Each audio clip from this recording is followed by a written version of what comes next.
mazingira ya miaka ile yalikuwa ni magumu sana. Nilikuwa naweza kutoka Omborowawani kuja Makuru hapa. Mazingira na maendeleo hayakuwa kama haya mnayoyashuhudia leo. Hali ilikuwa ni ngumu sana. Hapakuwa na maji, na shule hii kama mnavyosema na alivyosema mkuu wa shule, nayo ilikuwa ina hali mbaya sana. Lakini hatukuwa na sekondari, watu wote walikuwa wanaenda kwa wana. Kwa hiyo ni mambo mengi mazuri yaliyofanyika.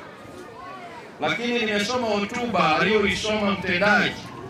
Ameeleza kabisa ni zaidi ya milioni 87 zimeletwa katika utekelezaji wa shughuli mbalimbali za kijamii katika kata ya Hombolo.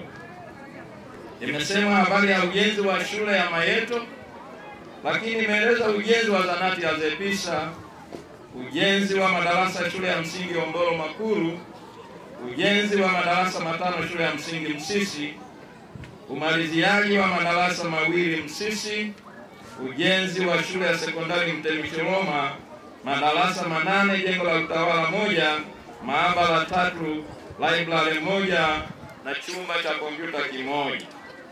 Lakini umesema ujenzi wa madarasa 8 ya kidato cha 5 na 6 na matundu 20 ya vyoo, lakini pia ujenzi wa nyumba ya mwalimu ambayo ni 2-in-1.